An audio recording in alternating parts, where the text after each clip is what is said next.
Dans le monde d'aujourd'hui, nous sommes plus connectés que jamais, mais nous pouvons aussi nous sentir plus seuls.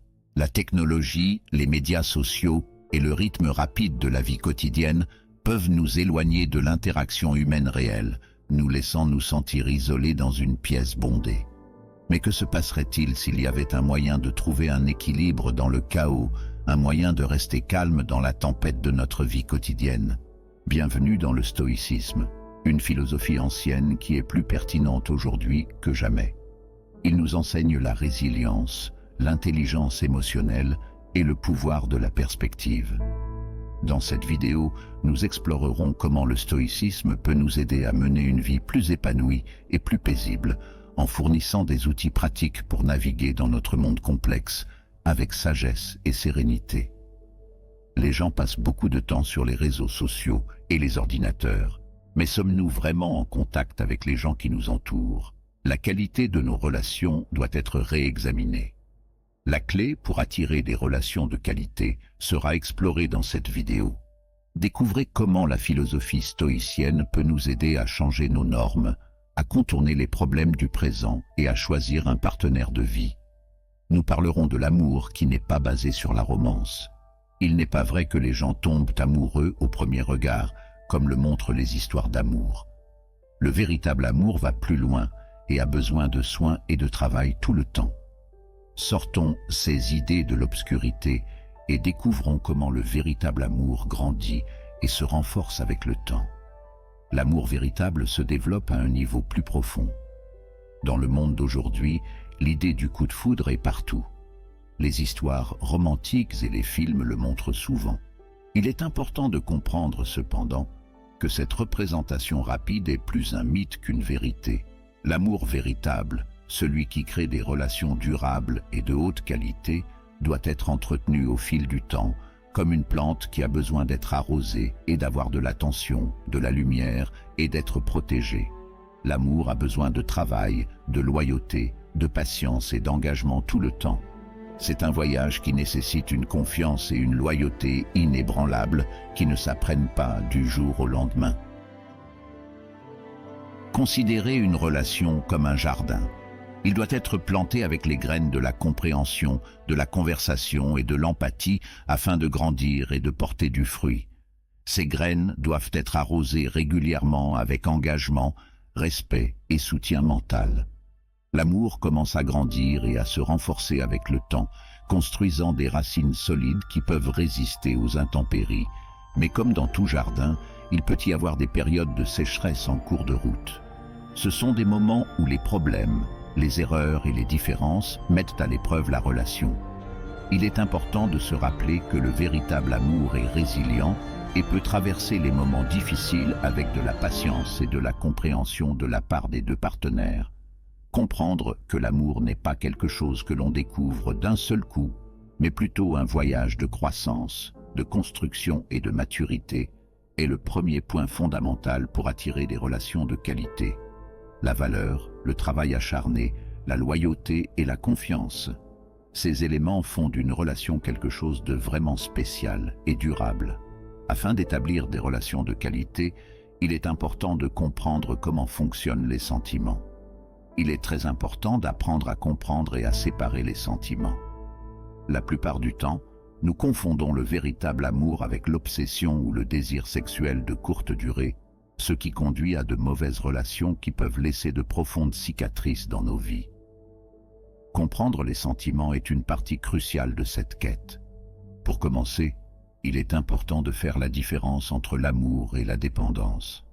Des sentiments intenses, souvent illogiques, qui peuvent conduire à de mauvaises actions sont ceux que l'on appelle l'obsession. D'autre part, le véritable amour est calme, réfléchi et mesuré. Être trop protecteur, contrôlant ou jaloux n'en est pas le signe. Au lieu de cela, accepter et respecter l'unicité du partenaire l'est. De la même manière, il est important de savoir quand nous sommes simplement attirés physiquement par quelqu'un. Le désir physique ne doit pas être confondu avec l'amour. Même s'il s'agit d'une partie normale et saine des relations, même si cela peut être puissant, ce n'est pas suffisant pour maintenir une relation de qualité à long terme. Déterminer quand vous êtes coincé dans une mauvaise relation fait partie de l'auto-évaluation. Il est important de garder votre estime de soi et votre respect. Si votre partenaire vous blesse à plusieurs reprises, vous maltraite émotionnellement, ne vous parle pas ou vous trahit, même s'il est difficile de décider, c'est important pour votre santé mentale à long terme. Mais gardez également à l'esprit que le temps peut guérir même les cicatrices les plus sombres. Les cicatrices sont réelles, mais elles ne seront pas toujours là. C'est important pour votre bonheur et votre santé mentale d'avoir le courage d'aller de l'avant, même si c'est douloureux. La fin d'une relation peut parfois être l'occasion de grandir en tant que personne et de rencontrer quelqu'un qui se soucie vraiment de vous et vous respecte. Comprenez que vous ne pouvez pas changer les autres. Si quelqu'un ne veut pas changer, vous ne pouvez pas le faire. Il peut être utile de suivre les principes du stoïcisme lorsqu'il s'agit d'une relation qui ne fonctionne pas. Acceptez ce qui est hors de votre contrôle plutôt que de gaspiller de l'énergie sur des choses qui ne peuvent pas être changées. Laissez derrière vous tout, ce qui ne contribue pas à votre bonheur, et regardez vers l'avenir avec confiance. N'oubliez pas que vous êtes plus que vos pensées et vos sentiments éphémères. Afin d'établir des relations de qualité qui partagent vraiment votre respect et votre appréciation, vous devez d'abord vous valoriser. C'est un acte d'amour de soi. Regardez sous la surface. Il est important de ne pas se concentrer uniquement sur l'apparence extérieure lorsque vous recherchez des relations de qualité. L'attirance est importante, mais elle ne devrait pas être la seule chose que vous recherchez chez un partenaire de vie. Ce quatrième point souligne à quel point il est important de rechercher des relations basées sur plus que de simples traits superficiels. L'attractivité physique est sans aucun doute le premier acte d'attraction, mais elle change avec le temps et est transitoire. Si une relation est construite uniquement sur l'apparence, elle peut ne pas résister à l'épreuve du temps. Les choses se compliquent lorsque l'apparence de l'autre personne commence à s'estomper. Il est donc important de rechercher une cravate qui va plus loin que la surface et qui reste forte et vivante au fil du temps. La qualité d'une relation va au-delà de l'apparence des deux personnes. Il doit être basé sur l'intelligence, l'amitié, la foi et l'entraide. Toute personne avec qui vous vous sentez à l'aise de partager des moments heureux et tristes devrait être votre partenaire de rêve. Lorsque vous choisissez un partenaire de vie, vous devez également penser à la possibilité de fonder une famille. Un signe important d'une relation de qualité est d'avoir confiance que votre partenaire est quelqu'un avec qui vous voulez élever des enfants. Se concentrer uniquement sur la recherche de quelqu'un qui répond aux normes sociales de beauté limite vos choix et pourrait entraîner des relations qui ne sont pas très profondes. Il est important de concentrer vos efforts sur la recherche de quelqu'un avec qui vous pouvez partager une véritable connexion, quelqu'un qui peut être votre meilleur ami, un conseiller de confiance et quelqu'un qui peut fournir un soutien constant dans les moments difficiles. Ce qu'il faut retenir de ce point, c'est que les relations de qualité ne se limitent pas à l'ouverture d'un regard extérieur. Ils sont construits sur la foi, le respect et la compréhension les uns des autres. Donc, si vous voulez trouver le véritable amour et des relations qui durent, ne vous contentez pas de relations superficielles. Les choses que vous ne pouvez pas changer. Comprendre et intérioriser l'idée que certaines choses sont hors de notre contrôle est essentiel au développement de relations de qualité. Ce cinquième point met l'accent sur l'importance d'accepter ce qui ne peut pas être changé et comment cette acceptation peut nous aider à trouver des relations importantes. L'expérience humaine comprend à la fois des rejets et des déceptions, et nous n'avons pas notre mot à dire sur ce que les autres ressentent pour nous. Le rejet ne signifie pas toujours que nous ne sommes pas assez bons pour être aimés ou qu'il y a quelque chose qui ne va pas chez nous. Au lieu de cela, cela signifie souvent que nous ne sommes pas compatibles avec cette personne ou qu'elle n'a pas vu notre véritable potentiel. Être émotionnellement mature, c'est accepter les choses que l'on ne peut pas changer. Cela nous permet de libérer le besoin continu de soutien et d'acceptation de tous. Réaliser qu'il y a beaucoup de gens dans le monde avec des idées et des goûts différents peut nous aider à surmonter la déception qui accompagne le fait d'être refusé. Il est important de se rappeler que le monde est grand et plein de différents types de personnes. Lorsque vous êtes rejeté ou déçu en amour, vous vous rapprochez du oui qui changera votre vie. Avec chaque nom que nous entendons, l'amour et les relations de qualité peuvent, après tout, apparaître à l'improviste et à des moments étranges. Non seulement le fait d'accepter ce que nous ne pouvons pas changer nous aide à faire face au rejet, mais cela favorise également une attitude résiliente qui nous donne la confiance nécessaire pour regarder vers l'avenir et ouvre la voie à des opportunités que nous pourrions manquer autrement. Le principal point à retenir de ce point est qu'accepter ce que nous ne pouvons pas changer est une partie nécessaire du développement de relations de qualité. Cela nous donne la force d'abandonner le besoin de rechercher constamment des éloges et de saisir les opportunités que le monde présente. Nous nous rapprochons du oui qui peut changer nos vies à chaque rejet. Des relations de qualité exigent un engagement envers la croissance de l'autre dans un monde en constante évolution et où les relations sont importantes. Il est important de s'engager à vous améliorer et à améliorer votre partenaire. L'engagement à s'améliorer, tant sur le plan personnel qu'avec votre partenaire, est essentiel pour que les relations durent et signifient quelque chose. Vous et votre partenaire êtes tous les deux en constante évolution, et l'évolution continue en tient compte.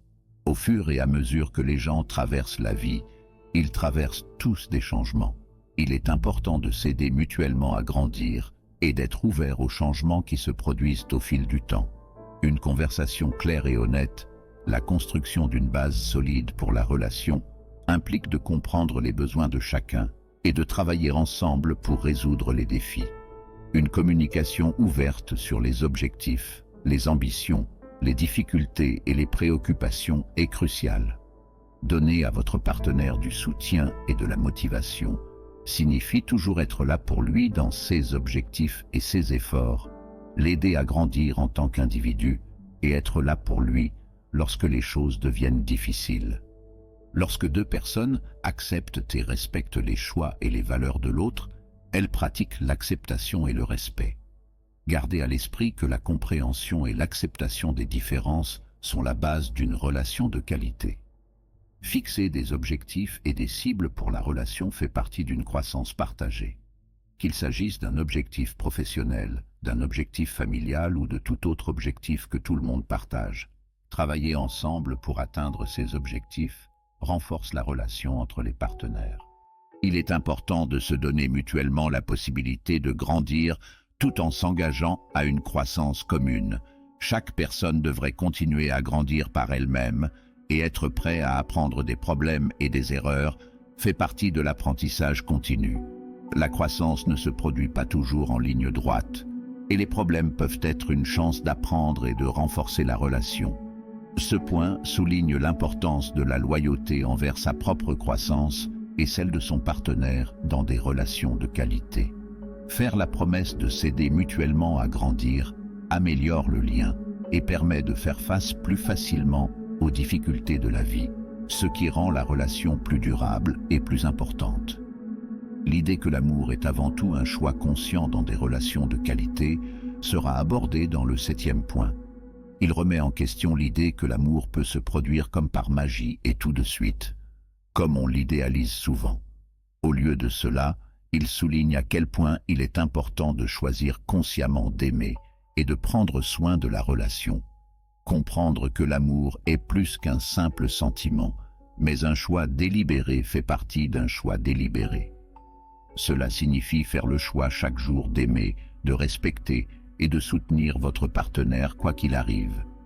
Le véritable amour se définit par la loyauté et l'engagement. Avec ce genre d'engagement, vous promettez d'être toujours loyal et aimant envers votre partenaire, quels que soient les problèmes qui peuvent survenir. Des relations de qualité peuvent résister aux tempêtes et aux difficultés en raison de leur résilience. Être engagé dans l'amour conscient vous aide à développer la force dont vous avez besoin pour faire face aux problèmes et en sortir plus fort de l'autre côté. Un engagement de croissance partagée signifie que les deux personnes veulent que la relation se développe et s'améliore. Cela signifie que vous apprendrez, grandirez et changerez ensemble au fil du temps. Pour comprendre et accepter quelqu'un, il faut admettre que personne n'est parfait et que, pour que l'amour dure, il doit y avoir une conversation ouverte. Une partie de l'amour conscient est d'être capable de parler de vos sentiments, de vos besoins et de vos désirs d'une manière polie et ouverte. Lorsque vous choisissez le respect, vous vous traitez les uns les autres avec respect, même lorsque vous n'êtes pas d'accord avec eux. En célébrant les différences dans l'amour conscient, deux personnes comprennent que ces différences peuvent rendre la relation plus forte et conduire à la croissance et à la compréhension. L'amour en tant que choix est un mode de vie qui valorise la loyauté, la force et la croissance pour les deux partenaires. L'histoire de l'amour passe de quelque chose qui arrive à quelque chose qui est activement cultivé et soigné dans des relations de qualité. Selon cette nouvelle compréhension, l'une des meilleures façons de construire une relation forte et durable est de choisir d'aimer. Dans notre recherche de relations de qualité, nous avons examiné 7 idées de base qui affectent la façon dont nous comprenons l'amour et établissons des liens profonds avec les autres. Penser à ces choses nous aide à comprendre que les relations solides et saines ne sont pas le fruit du hasard, mais le résultat de choix que nous faisons et d'actions que nous prenons délibérément. Nous avons appris que le véritable amour n'arrive pas par hasard. Il faut un développement minutieux, de l'engagement et de la patience au fil du temps, devenant plus fort sur la base d'une compréhension, d'un engagement et d'un respect partagé. Nous avons également appris à quel point il est important d'être capable de faire la différence entre nos sentiments comme l'amour véritable, la passion et l'attirance physique. Cette clarté mentale nous aide à éviter les mauvaises relations et à en construire de bonnes. Un élément clé pour trouver des relations de qualité est de savoir comment se valoriser et quand passer à autre chose. Cette action permet non seulement de maintenir notre estime de soi à un niveau élevé, mais aussi d'avoir de meilleures chances de trouver le véritable amour. Comme nous l'avons vu, le véritable amour n'est pas seulement une question de beauté physique. L'intelligence, l'amitié et le soutien mutuel sont les fondements de relations solides. Accepter. Ce que nous ne pouvons pas changer nous apprend à nous libérer du besoin d'éloges constants et à saisir les opportunités que la vie nous offre. De plus, s'engager dans une croissance mutuelle dans les relations renforce le lien et aide les gens à faire face aux problèmes de la vie, ce qui fait que la relation dure plus longtemps et est plus significative. Le point de vue passe de la vision de l'amour comme quelque chose qui arrive à quelque chose qui est activement encouragé. En comprenant que l'amour est un choix, ces 7 points nous aident à nous rappeler que l'amour est un voyage et un choix. Lorsque nous recherchons des relations de qualité, le prix est d'avoir une relation profonde avec les personnes que nous choisissons d'aimer. Utilisons ces leçons pour améliorer nos vies, contribuer à notre développement et garantir notre bonheur et notre santé à long terme. Avez-vous déjà eu l'impression de ne pas être important ? Sans aucun doute, c'est un mauvais sentiment, mais c'est encore pire lorsqu'il s'agit d'un proche, comme un ami ou un partenaire de la famille. Est-il vrai qu'il existe des moyens éprouvés de devenir important dans la vie de quelqu'un ? Vous pouvez réellement vous prouver qu'il est possible d'atteindre cet objectif si vous comprenez et utilisez ceux dont nous allons parler ensuite. Il y a des mesures que vous pouvez prendre pour vous assurer que les gens vous mettent toujours en haut de leur liste. Si vous faites ces choses, vous pouvez vous assurer que quelqu'un vous met toujours en premier dans sa vie. Il est très important de comprendre le problème principal avant de commencer à travailler sur une réponse. La première étape pour résoudre un problème est de le comprendre. Qu'est-ce qui vous donne l'impression de ne pas être une préoccupation en ce moment ? Cela doit être simple et direct. Pourquoi choisissent-ils de passer leur temps avec quelqu'un d'autre plutôt qu'avec vous ? C'est la question importante. Les chercheurs ont trouvé 2 raisons à cela. Ils savent que vous serez toujours là pour eux, ce qui fait qu'ils vous apprécient moins et ils ne vous considèrent pas comme une partie importante de leur vie. Ils préfèrent passer du temps avec d'autres personnes plutôt qu'avec vous à cause de cela. Je sais que ce fait peut être difficile à entendre, mais il est important de le comprendre. Vous devez changer votre façon de faire les choses en apprenant la réponse. Maintenant que vous comprenez le problème, voici la première étape. Arrêtez d'entamer des conversations. Vous voudrez peut-être prendre du recul si vous êtes toujours celui qui commence à parler à quelqu'un d'important dans votre vie. Cela peut sembler illogique, car c'est vous qui devriez commencer une conversation si vous voulez être important dans la vie de quelqu'un. Ce n'est pas vrai. Les gens commencent à vous prendre pour acquis alors que c'est toujours vous qui entamez la conversation. Il leur faut un certain temps pour s'adapter à vos efforts, puis ils vous trouvent moins important. Alors, quelle est la réponse? Arrêtez d'entamer des conversations et voyez ce qui se passe en conséquence. Cette personne essaiera d'entrer en contact avec vous si elle se soucie vraiment de vous. Deuxième étape, ne soyez pas là tout le temps. L'expression « la qualité plutôt que la quantité » est souvent utilisée dans de nombreux domaines de la vie, y compris les relations. Vous devrez peut-être être moins disponible si vous voulez être important dans la vie de quelqu'un. Les gens vous tiendront pour acquis si vous êtes facile à joindre. Cela ne signifie pas que vous ne devez être disponible que lorsque cela vous convient, mais si vous êtes toujours disponible et ouvert, il est temps de vous mettre en premier et de montrer que vous avez une vie en dehors d'eux et pas seulement d'attendre qu'ils vous apprécient davantage. Troisième étape, gardez les choses un peu mystérieuses. Les gens sont attirés par les relations où il y a beaucoup de mystères et d'inconnus. Si vous voulez être considéré comme important, être un peu mystérieux peut vous aider. Ne dites pas tout de suite à tout le monde sur vous-même. Laissez tomber des indices sur les choses que vous aimez et que vous ne voulez pas dire. Évitez d'entrer dans trop de détails sur votre passé lorsque vous répondez aux questions. L'autre personne doit s'intéresser à vous et vouloir en savoir plus sur vous. Au fil du temps, ils commenceront à vous voir comme important dans leur vie. Quatrième étape, laissez-les vous investir de l'argent. Quelle personne est la plus susceptible de vous considérer comme important? Quelqu'un qui a mis beaucoup d'efforts en vous ou quelqu'un qui ne l'a pas fait? Il est facile de voir la réponse. Pour que quelqu'un vous apprécie, vous devez lui permettre de mettre de l'argent en vous. Une façon d'y parvenir est de refuser les plans que vous savez, que vous ne pouvez pas garder, et de les laisser passer leur temps sur vous. Faites-les attendre pour que vous montriez que votre temps est important. Parce que vous n'êtes pas toujours disponible, les gens auront l'idée que vous n'êtes pas comme les autres, et ils devront faire plus d'efforts pour attirer votre attention. Cela les poussera à vous voir comme une tâche et à vous accorder plus d'attention. Cinquième étape, prenez soin de ceux dont vous avez besoin.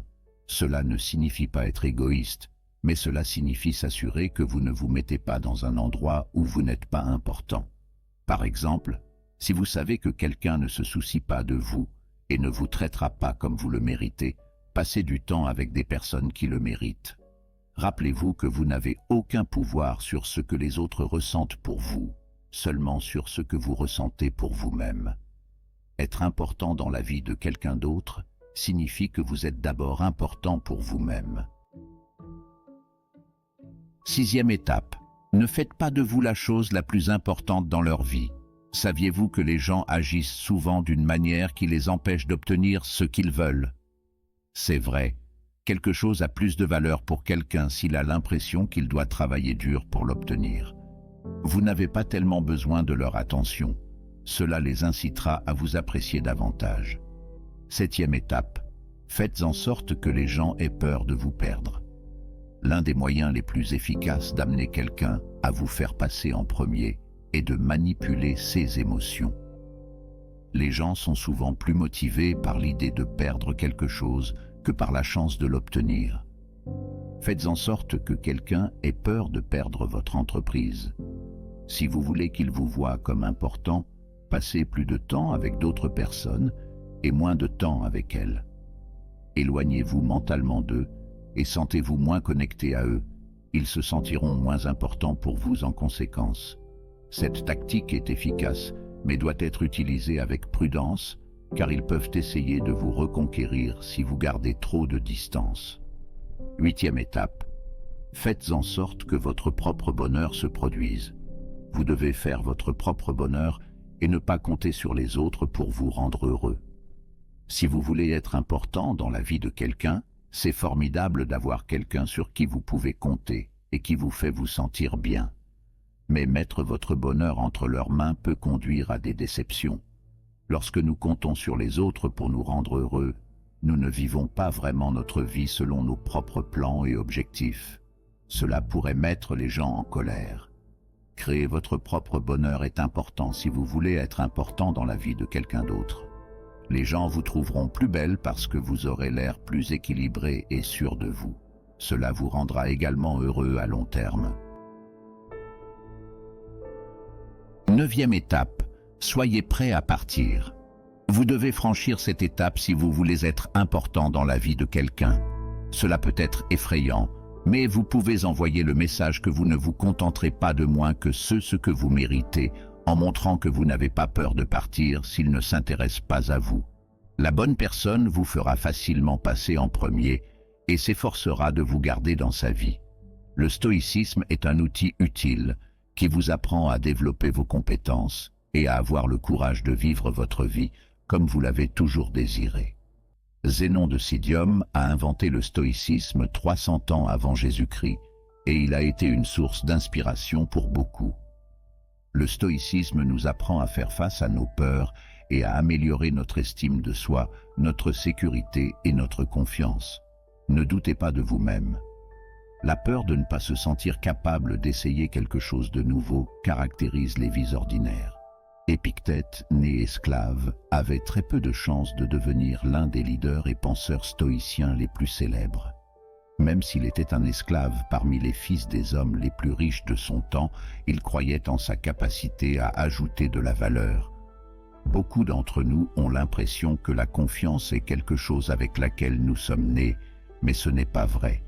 La confiance peut être cultivée et il peut être difficile de croire en soi lorsque vous avez de mauvais sentiments, comme penser que vous avez des étapes concrètes. Concentrez-vous sur le moment présent. Si Igor avait suivi les principes stoïques, il aurait reconnu ses peurs et ses angoisses comme de simples émotions, et non comme des reflets précis de ses capacités. En se concentrant sur les compétences de conduite qu'il avait développées, il aurait pu aborder l'examen avec plus de confiance. N'oubliez pas que le doute de soi peut entraver les progrès. Au lieu de vous concentrer sur les limites perçues, reconnaissez vos réalisations. Fixez-vous de nouveaux objectifs et entourez-vous d'influences positives. Faites une liste de vos réalisations pour renforcer votre confiance et utilisez-la comme un rappel que vous avez le pouvoir d'avoir un impact positif sur votre vie et sur le monde. De plus, évitez une planification excessive et une réflexion excessive, car cela peut conduire à l'inaction et au manque de courage. Embrassez le moment présent, agissez avec détermination et libérez-vous des distractions. Le conseil de Marc Aurèle, de se concentrer sur ce qui se trouve devant vous avec un sérieux précis, encourage une approche proactive, empêchant les émotions de prendre le dessus sur vos décisions. Enfin, gagnez en clarté dans vos pensées en évaluant les situations sans laisser les émotions, les peurs ou les expériences négatives passées obscurcir votre jugement. Le stoïcisme met l'accent sur l'importance de transcender les impressions émotionnelles initiales et d'aborder les défis avec rationalité. Ce faisant, vous pouvez prendre des décisions plus conscientes et naviguer dans la vie avec courage et résilience. Croyez en vos capacités, concentrez-vous sur le présent et agissez avec détermination pour surmonter le doute de soi et mener une vie plus épanouissante. Le stoïcisme fournit des informations précieuses qui peuvent vous aider à développer votre résilience et à aborder les défis avec un état d'esprit clair et rationnel. Affrontez vos peurs en remettant en question leurs fondements et en séparant les préoccupations rationnelles des préoccupations irrationnelles. Épicure souligne l'importance de comprendre que de nombreuses peurs sont enracinées dans les attentes et les jugements de la société. En examinant de manière critique ces craintes, nous pouvons faire la distinction entre les véritables préoccupations de survie et celles motivées par des pressions extérieures. Le concept de kintsugi est présenté comme une métaphore pour trouver de la beauté dans nos erreurs et nos imperfections. Au lieu de dissimuler les cicatrices et les fissures, le kintsugi les embrasse, les transformant en caractéristiques qui mettent en valeur l'histoire de la casse. De même, dans la vie, reconnaître nos erreurs et en tirer des leçons peut conduire à la croissance personnelle et à la résilience. Épicure conseille de rationaliser nos peurs comme moyen de nous libérer de la domination des chagrins et des angoisses.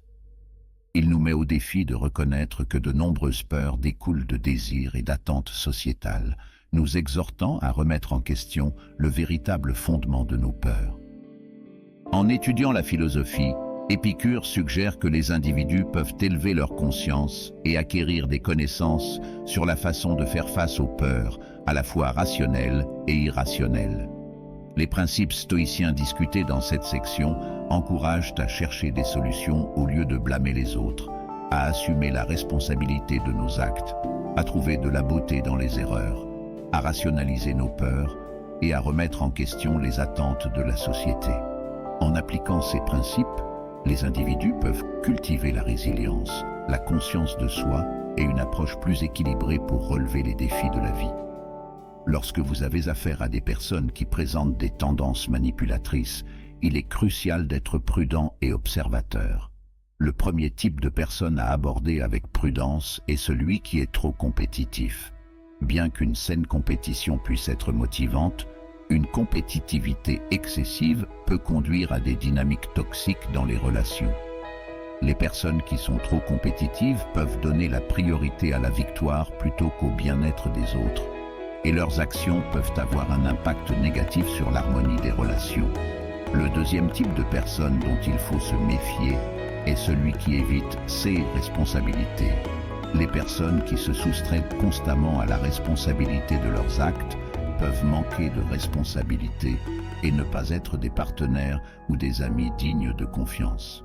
Les relations saines nécessitent une communication ouverte, de l'honnêteté et une volonté d'assumer la responsabilité de ses erreurs. Le troisième type de personne dont il faut se méfier est celui qui se plaint constamment. Les personnes qui se plaignent de façon chronique peuvent avoir une vision négative de la vie et leur insatisfaction constante peut créer un environnement toxique. Bien qu'il soit normal de se défouler de temps en temps, les personnes qui se plaignent habituellement sans prendre de mesures pour répondre à leurs préoccupations peuvent ne pas contribuer positivement aux relations. Enfin, le quatrième type de personne à aborder avec prudence est celui qui est trop secret. Bien que la protection de la vie privée soit importante, un secret excessif peut entraîner des problèmes de confiance.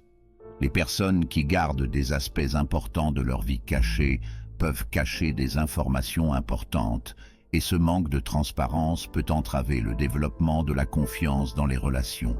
Être conscient de ces 7 types de personnes, celles qui sont facilement offensées, trop amicales, manipulatrices, trop compétitives, qui évitent leurs responsabilités, se plaignent constamment et sont trop secrètes, peut vous aider à naviguer dans les relations avec plus de conscience et de discernement. La confiance et le respect doivent être mutuels, et il est essentiel de donner la priorité à des relations saines fondées sur l'honnêteté, une communication ouverte et une connexion authentique. L'abus de confiance, l'identification des signes de manipulation est crucial pour l'autoprotection. Cela inclut l'observation d'un manque de transparence, de comportements incohérents et d'un sentiment constant d'être contrôlé. Il est essentiel de fixer des limites claires. Communiquer avec assurance et exprimer son malaise face à un comportement manipulateur est un moyen. Cependant, souvent, la distanciation est le choix le plus judicieux, surtout si la manipulation persiste. Respecter son intégrité, c'est reconnaître quand une relation est néfaste et prendre des mesures pour préserver la santé mentale. Cela peut signifier couper les liens avec des personnes manipulatrices et rechercher un soutien émotionnel. Éviter de faire confiance et de respecter les manipulateurs est un acte essentiel d'autodéfense. En reconnaissant les signes de manipulation, en fixant des limites et en donnant la priorité à son bien-être, il est possible de construire des relations plus saines et plus authentiques. Une personne empathique hésiterait à causer de la douleur aux autres parce qu'elle pourrait imaginer la souffrance que ses actions pourraient infliger, ce qui la rendrait moins digne de confiance. Ce genre de personne manque d'empathie et est plus susceptible de tromper ou de blesser les autres pour son propre bénéfice. Cette personne est celui qui fait semblant d'écouter. Avez-vous déjà rencontré quelqu'un qui, tout en essayant de maintenir une conversation, répond par un simple « je comprends » ou « est-ce que c'est vrai » sans vraiment s'engager dans la discussion? Non seulement cela peut être fastidieux, mais aussi irrespectueux. Le pire scénario se produit lorsque la personne répond à ce que vous dites, mais que lorsque c'est à votre tour de parler, elle fait semblant d'écouter, de se distraire avec son téléphone, ou d'être d'accord sans montrer de véritable intérêt pour ce que vous dites. Dans une conversation, il est raisonnable de s'attendre à ce que l'autre personne prête attention à ce que vous partagez. Ainsi, si vous vous retrouvez à converser avec quelqu'un qui ne montre aucun intérêt ou qui est distrait par son téléphone, indiquant un véritable désintérêt, il est approprié de mettre fin à la conversation. Il n'y a aucune logique à prolonger une conversation dirigée vers quelqu'un qui semble ne pas écouter ou ne se soucie pas de ce que vous dites, et vous n'êtes pas obligé d'investir votre temps dans quelqu'un qui n'apprécie pas vos mots. N'hésitez pas à interrompre l'interaction ou même à exprimer votre décision de partir. Il n'est pas nécessaire de respecter quelqu'un qui n'apprécie pas ce que vous partagez et préfère faire semblant d'être attentif tout en étant distrait par son téléphone. Il y en a aussi qui font constamment face à des problèmes, vivent au milieu de conflits et prétendent que la vie est une peine difficile avec chaque jour apportant de nouveaux obstacles. Ils ne sont jamais satisfaits de quoi que ce soit, mais ne font rien non plus pour changer cela. Cette personne se plaint souvent à tout le monde, mentionnant des difficultés constantes et déclarant son ignorance de ce qui se passe. La prudence est de mise lorsqu'il s'agit de ce profil. Car si quelqu'un est continuellement impliqué dans une succession sans fin de problèmes, il ne s'agit pas simplement d'une coïncidence ou d'une conspiration cosmique contre lui. Dans de nombreux cas, la personne elle-même contribue à sa situation difficile en prenant de mauvaises décisions et en répétant ses erreurs sans en tirer les leçons. Si vous vous impliquez avec eux, ces problèmes pourraient vous atteindre. Il est possible que cette personne ait également du mal à contrôler ses émotions. Il est donc conseillé de maintenir un niveau de scepticisme envers ce type d'individu. Si vous vous sentez obligé d'aider face au récit plein de difficultés de cette personne, il est important d'être conscient que ces problèmes peuvent facilement devenir vos propres fardeaux. Rappelez-vous que quelqu'un qui semble attirer les obstacles et les drames rencontre souvent de véritables difficultés dans sa propre vie, et vous ne voulez sûrement pas que cette difficulté se transfère à vous. Par conséquent, il est prudent de faire preuve de prudence lorsqu'il s'agit d'une telle personne. Cela suggère qu'ils peuvent subtilement vous provoquer, lancer des mots déroutants et nourrir habilement les doutes. Le 8e type de personnes que vous devriez éviter de faire confiance et de respecter sont les individus toxiques. Il est essentiel de maintenir des relations saines et de préserver la santé émotionnelle. Ces personnes ont l'habitude de répandre la négativité, de saper l'estime de soi et de créer un environnement néfaste. Les personnes toxiques peuvent se manifester de diverses manières, notamment par des critiques constantes, des manipulations émotionnelles et des comportements irrespectueux. Leur présence entraîne souvent une atmosphère destructrice, nuisant au bonheur et à la productivité. La négativité perpétuée par les individus toxiques peut devenir contagieuse et affecter ceux qui les entourent. Pour entretenir des relations saines, il faut s'identifier et se distancier de ces influences néfastes. L'estime de soi est souvent compromise par les personnes toxiques, car elles alimentent les doutes et les insécurités. Se respecter, c'est reconnaître les signes de toxicité, fixer des limites et prioriser son bien-être émotionnel. Il est crucial de communiquer avec assurance et d'exprimer son malaise face à un comportement toxique. Cependant, si la négativité persiste, la distanciation devient une mesure essentielle pour protéger sa santé mentale. Éviter la confiance et le respect pour les personnes toxiques sont des pratiques d'autodéfense émotionnelle. En identifiant les schémas nuisibles, en fixant des limites et en cultivant des relations positives, il est possible de créer un environnement plus sain et de promouvoir des relations enrichissantes. Lorsque vous remarquez ce comportement, vous devez mettre fin à la relation dès que possible. La sincérité et l'intégrité sont fondamentales dans toute relation, et être entouré de personnes à deux visages peut être toxique et nocif. J'espère que ce message vous a été utile. Si vous aimez la vidéo, aimez-la. Si vous n'êtes pas encore abonné à la chaîne, veuillez le faire dès maintenant. C'est très important et ça ne coûte rien.